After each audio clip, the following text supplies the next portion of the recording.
Nah, untuk berikutnya, saya juga izin sharing karena sudah kadung ini ya di layarnya tiga narasumber gitu ya. Jadi saya juga harus bagi ini sedikit tentang hakikat dan prinsip komunikasi era digital. Ini nomor tiga ya. Nomor satunya udah. Oke. Ya,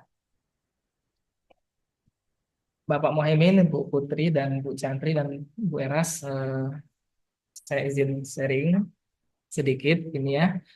Kan bermaksud untuk apa ya, mengajari barangkali, tapi kita sharing saja apa yang saya tahu, kemudian kita berbagi dengan adik-adik mahasiswa yang hadir. Eh, saya kesempatan ini berbagi tentang hakikat dan prinsip komunikasi era digital. Mungkin dipercepat saja. Di bagian ini sebagai pendahuluan, eh, semacam pertanyaan gitu ya, yang bisa jadi muncul di benak kita semua. Sebenarnya ada apa sih dengan era digital?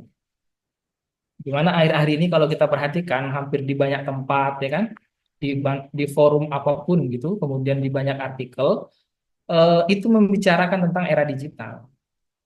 Sehingga kita kan menjadi bertanya, sebenarnya ada apa sih dengan era digital? Nah, dari beberapa referensi dan dari beberapa hasil diskusi, kalau kita simpulkan, era digital ini adalah era di mana perkembangan teknologi komunikasi itu sangat pesat. Dia menyasar berbagai macam aspek kehidupan, terutama di pola cara manusia itu berkomunikasi dalam rangka bersosialisasi ataupun dalam rangka berinteraksi. Termasuk aspek lainnya tadi yang disampaikan oleh Ibu Putri di bidang apa tadi itu ya, keuangan gitu ya. Banyak hal yang dimudahkan dalam kehidupan kita karena dampak dari perkembangan teknologi komunikasi. Hal lainnya dikatakan era digital karena kita saat ini manusia itu sudah terhubung, sebagian besar terhubung dengan yang namanya jaringan internet. Kalau menurut data ya kan kita lihat banyak gitu ya, ada banyak data. Salah satunya yang disampaikan oleh Asosiasi Penyelenggara Internet, kalau nggak salah saya ya, APJI, yang menurut penelitian mereka, survei mereka, sekarang manusia dunia itu sekitar 70% sudah terhubung. 70% itu sekitar 6 miliaran manusia itu sudah terhubung melalui jaringan internet. Dan untuk Indonesia sendiri, datanya itu hampir mencapai 80%.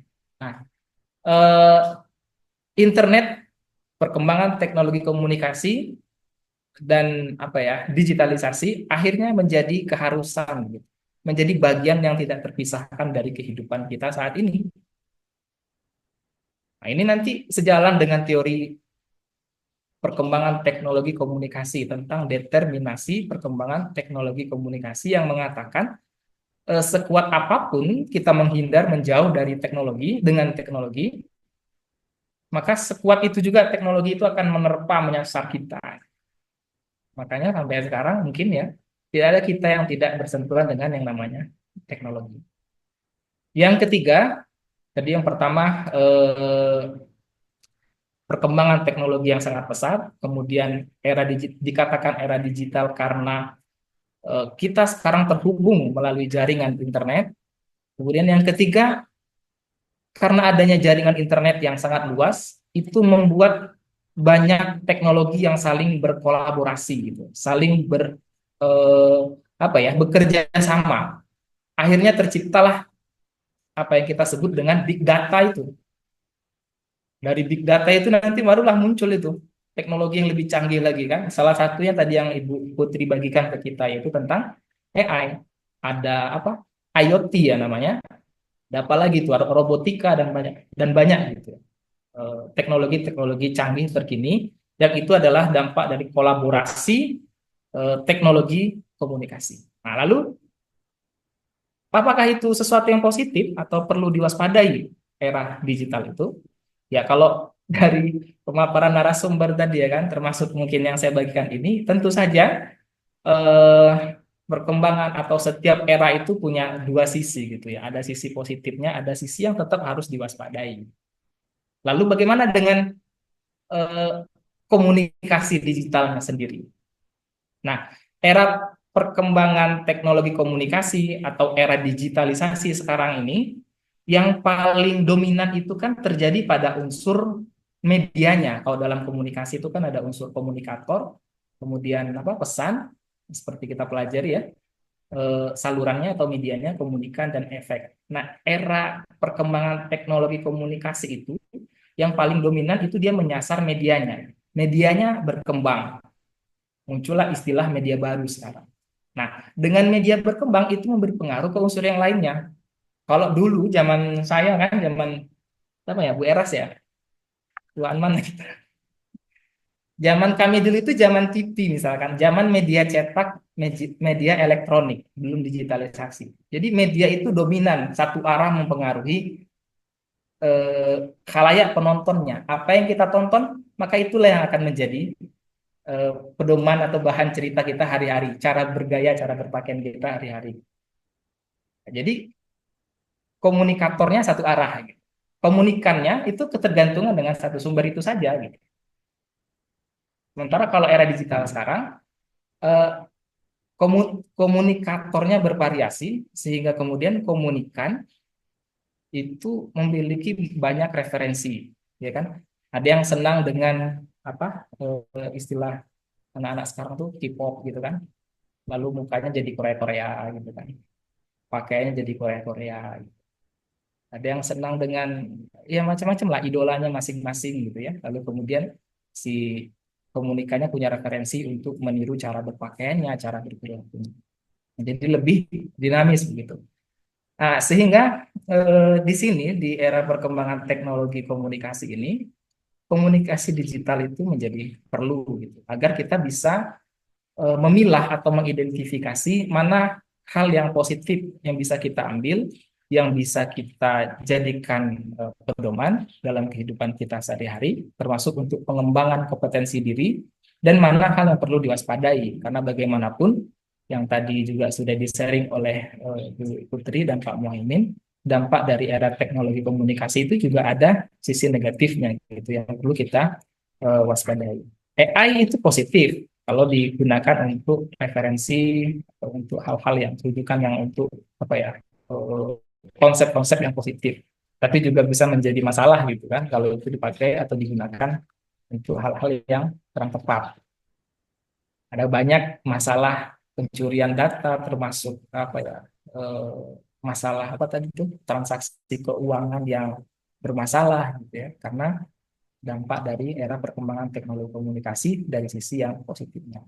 Lalu sikap kita bagaimana sebagai orang ilmu komunikasi? Nah, nah ini yang dibagikan harusnya ya. Setidaknya kita sebagai pelaku atau pegiat disiplin ilmu komunikasi atau insan komunikasi ya kan, di era digitalisasi saat ini kita harus memahami apa sebenarnya hakikat komunikasi itu sekarang. Lalu nanti bagaimana prinsip kita berkomunikasi di era digital. Nah, sebelum ke hakikat komunikasi, ini konsep awalnya kan, konsep mendasar yang semua kita tahu gitu orang komunikasi. Komunikasi yang paling populer itu disampaikan oleh Laswell dalam formulanya siapa mengatakan apa, melalui saluran apa, kepada siapa, dan menimbulkan efek apa. Ini komunikasi katakanlah komunikasi kalau boleh pakai istilah buku Putri tadi itu Pak, komunikasi tradisional atau konvensional gitu ya. Kemudian bagaimana dengan komunikasi digital? Komunikasinya tidak berubah, cuman proses pertukaran pesannya tidak berubah, tapi itu tadi proses pertukaran pesan gagasan itu dilakukan melalui media teknologi platform digital. Jadi yang terdampak oleh perkembangan teknologi itu medianya, lalu kemudian medianya berkembang dan produk media itu lalu kemudian mempengaruhi perilaku komunikatornya, model pesan, model konten, nah, termasuk efek yang terjadi pada diri komunikan. Oke, hakikat komunikasi di era digital eh, sama sebenarnya dengan hakikat komunikasi secara tradisional atau konvensional, bahwa hakikatnya komunikasi itu sebagai proses yang pertama, ya kan? bahwa kehidupan kita, proses kehidupan kita, mulai kita berinteraksi atau berkomunikasi dengan diri sendiri, kemudian dengan orang lain, antar individu gitu ya, kelompok, organisasi, massa gitu. Nah, itu adalah proses komunikasi. Kemudian komunikasi sebagai peristiwa. Komunikasi sebagai peristiwa ini nanti yang melahirkan apa namanya? Katakanlah jenis-jenis komunikasi. Misalnya ada peristiwa pemasaran, peristiwa bisnis, maka nanti ada kita kenal dengan istilah komunikasi pemasaran atau komunikasi bisnis. Peristiwa di bidang kesehatan di rumah sakit, ada namanya komunikasi terapeutik ya, atau komunikasi kesehatan. Baru baru baru ini lagi ramai apa namanya? Peristiwa politik. Peristiwa politik itu ada makna komunikasinya. Kita kenal dengan istilah komunikasi politik. Itu hakikat komunikasi yang kedua. Hakikat komunikasi yang ketiga bahwa komunikasi itu sebagai ilmu. Dikatakan sebagai ilmu karena terpenuhinya unsur ilmiah dalam ilmu komunikasi itu kan. Bahwa komunikasi itu rasional, bisa diterima oleh akal bahkan hingga saat ini gitu ya. Kemudian dia bisa adaptif dengan perkembangan teknologi komunikasi. Bahkan ada ahli yang berpendapat gitu ya. Pertanyaannya begini, sebenarnya mana yang lebih dulu yang berkembang? Komunikasinya yang berkembang atau teknologinya yang berkembang? Kalau orang awam bilang teknologinya dulu yang berkembang, baru kemudian berdampak kepada pola atau cara berkomunikasi. Tapi ahli itu mengatakan justru kebutuhan naluri intuisi kita berkomunikasi itu yang berkembang, baru kemudian inovasi teknologinya muncul. Kayak sekarang kan, kita butuh membangun kerjasama dengan banyak pihak secara regional maupun global. Bagaimana caranya agar lebih efektif, tidak eh, tidak apa namanya ini menghabiskan banyak energi, tapi kita bisa terhubung dengan eh, banyak pihak di luar, gitu. Baik regional maupun internasional. Nah, kebutuhan untuk berkolaborasi, untuk berinteraksi dengan banyak pihak itu, untuk menembus sekat-sekat itu, maka muncullah inovasi teknologi komunikasi. Jadi komunikasinya dulu berkembang, baru kemudian teknologinya. Kemudian yang terakhir, hakikat komunikasi sebagai keterampilan atau skill. Teman-teman di program studi ilmu komunikasi saya kira tahu ya, hakikat komunikasi sebagai proses, sebagai peristiwa, sebagai ilmu, itulah yang kita kaji dalam keilmuan kita, termasuk sebagai keterampilan. Tapi komunikasi sebagai keterampilan ini yang menariknya sama halnya seperti keterampilan lainnya gitu, kayak seni, bernyanyi, olahraga dan lain-lain. Artinya komunikasi ini bisa dipelajari oleh siapapun gitu, secara keterampilannya. Tapi kalau secara sainsnya tentu yang kayak proses, peristiwa dan ilmu itu hanya dikaji oleh ya kita gitu, pegiat disiplin ilmu komunikasi. Tapi kalau sebagai keterampilan itu bisa dikaji oleh siapapun gitu. Makanya tidak perlu heran banyak misalnya presenter atau apa penyiar-penyiar terkenal justru latar belakangnya bukan ilmu komunikasi, ada yang politik, hukum. Kenapa bisa? Ya karena komunikasi itu hakikatnya adalah keterampilan. Dia bisa menjadi mata pencaharian sehingga bisa dipelajari oleh siapapun. Terlebih lagi di era perkembangan teknologi komunikasi. Kalau dulu keterampilan komunikasi itu berfokus misalnya pada komunikator saja. Semua orang ingin menjadi pembicara yang baik, kemudian banyaklah pelatihan-pelatihannya ya kan, public speaking segala macam gitu. Nggak ada tuh bagaimana menjadi menjadi pengelola konten yang baik, bagaimana mengelola saluran komunikasi yang baik, apalagi menjadi pendengar yang baik. Tidak pernah ada tuh workshop atau seminarnya ya kan.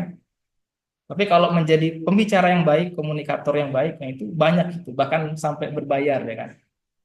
Nah, di era perkembangan teknologi komunikasi, keterampilan komunikasi itu tidak berhenti hanya pada sisi komunikator, pada unsur komunikator, tetapi juga pada unsur yang lainnya, gitu.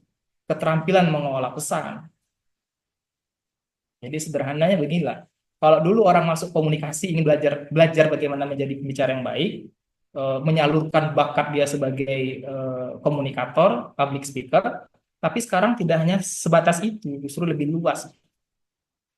masuk atau belajar komunikasi bukan hanya untuk menjadi komunikator, tapi juga untuk mengasah kompetensi bagaimana mengelola, membangun, merumuskan pesan komunikasi yang baik, gitu kan. Begitu juga kemudian cara memanfaatkan saluran komunikasi. Kemudian kita lihat sekarang ada banyak apa ya, ada banyak fenomena mereka-mereka yang sekarang mandiri gitu ya, karena dampak dari keterampilan komunikasinya. Apa namanya, misalnya kayak YouTuber ya kan, apalagi endorsement gitu kan. Itu adalah mereka-mereka yang terampil memanfaatkan saluran komunikasi media sosial yang menjadi saluran bisnisnya kan, menjadi saluran komunikasinya yang berdampak kepada pendapatan.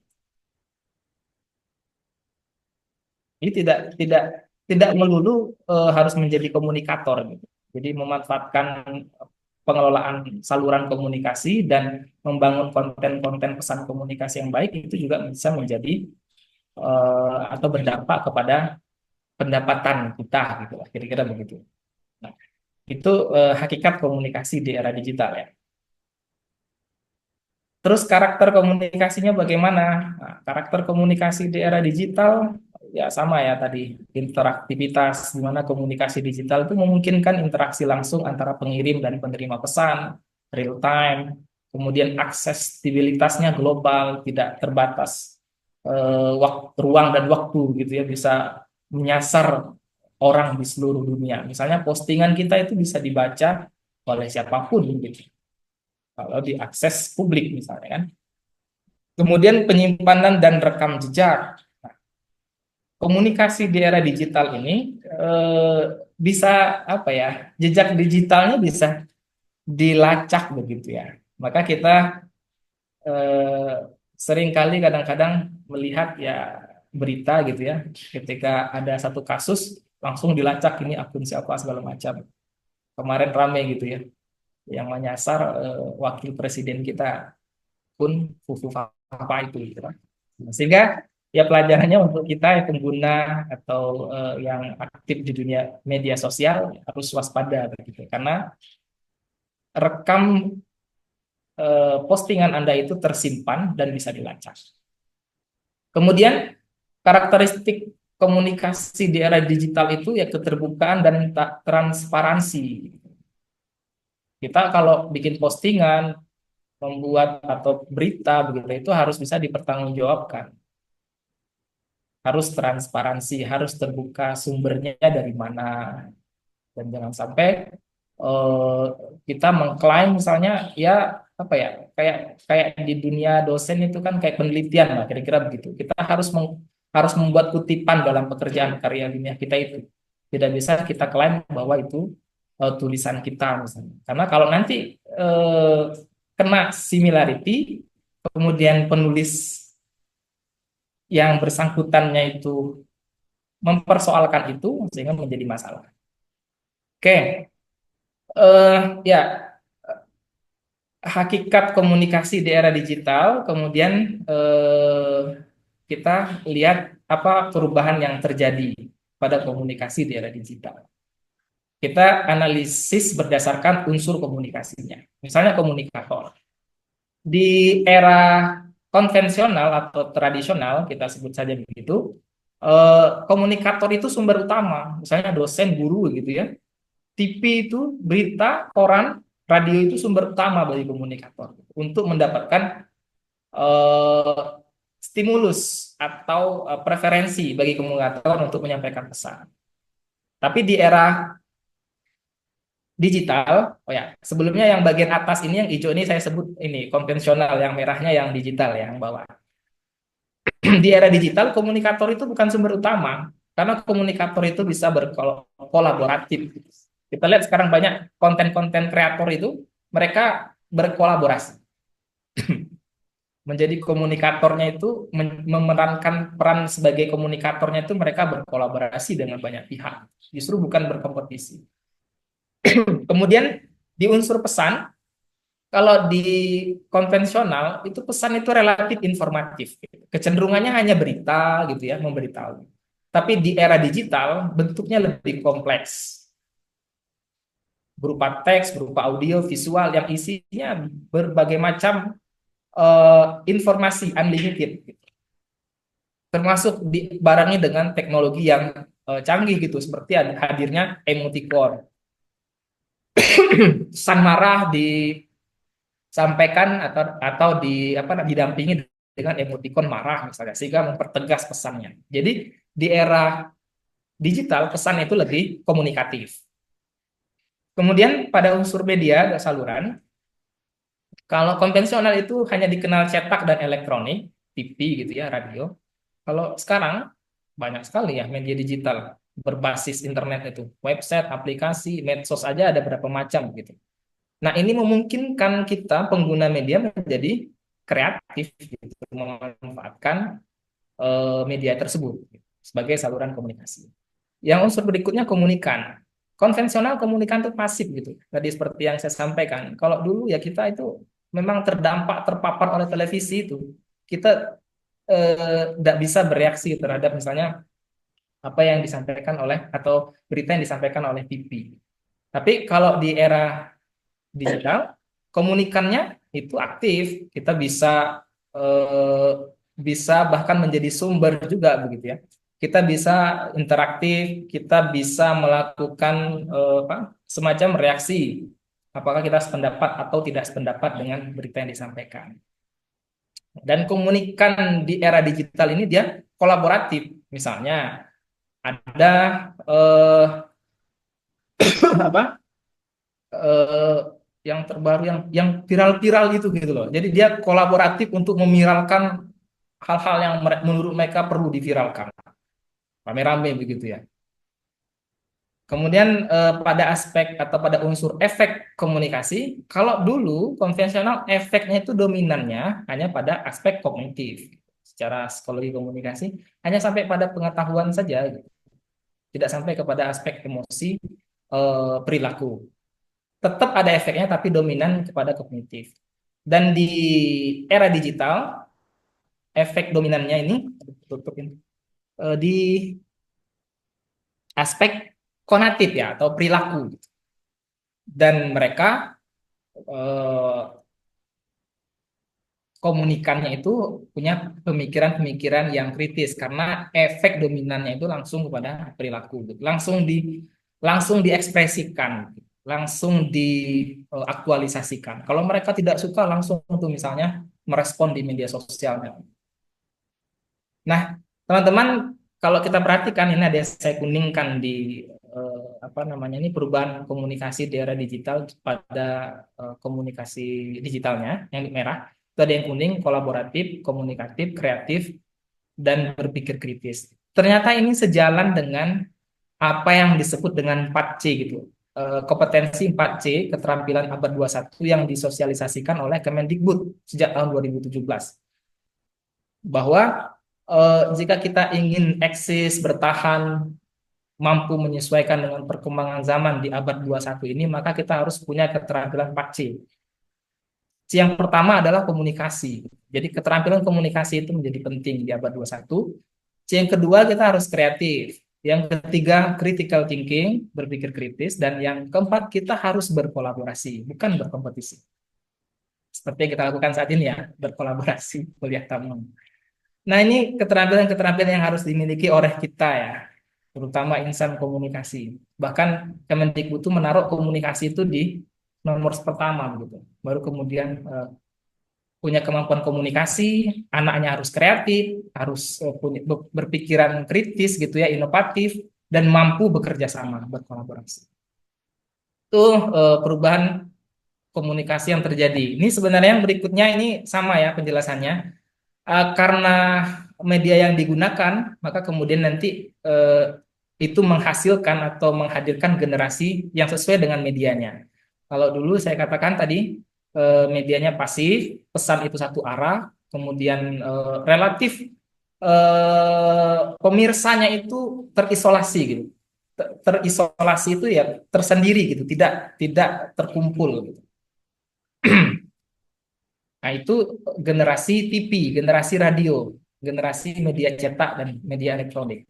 Dengan bentuk komunikasi yang konvensional ini, generasi yang dihasilkan ya agak konservatif gitu ya. Susah gitu untuk mengikuti perkembangan zaman gitu. Kalaupun mengikuti lambat, kita boleh adu saja misalnya kita dengan anak kita canggih-canggihan main HP gitu. Canggihan siapa gitu. Bu Era sama anaknya misalnya kan. Karena kita generasi ini, generasi TV, generasi radio, kita dibesarkan di generasi ini. Jadi agak lambat menyesuaikan. Kadang kan bahkan ada generasi atau kelompok yang menolak gitu dengan teknologi. Kemudian kita itu hierarkis, hierarkis itu orangnya tertib lah ya.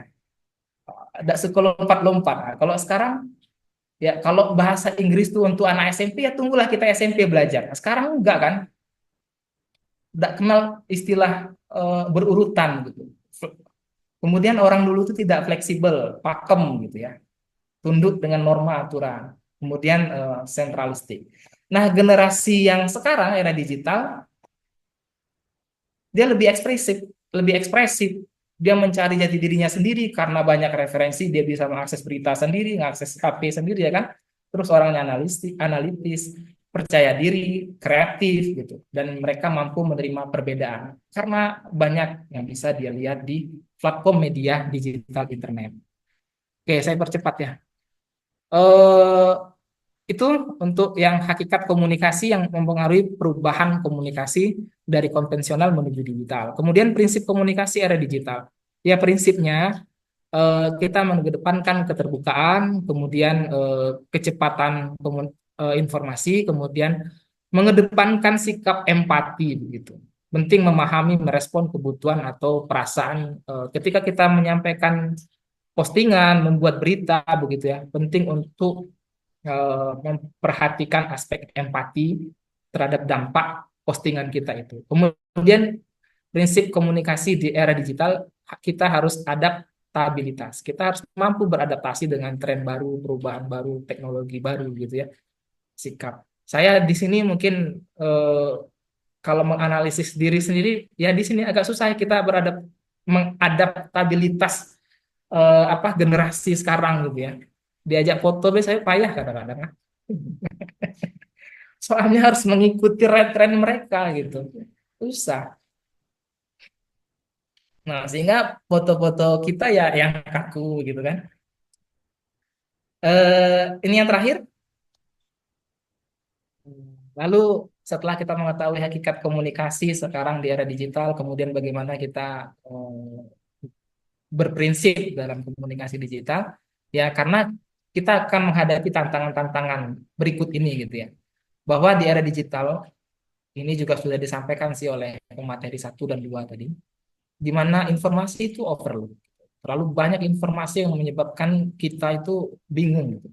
Kadang-kadang saya aja eh, ya kapan gitu kami ini butuh informasi tentang skincare kan tidak perlu gitu. Tapi ada aja yang masuk gitu kan. Kalau Bu Putri atau Bu Chandri, Bu Cahras yang itu masih sesuai begitu kan.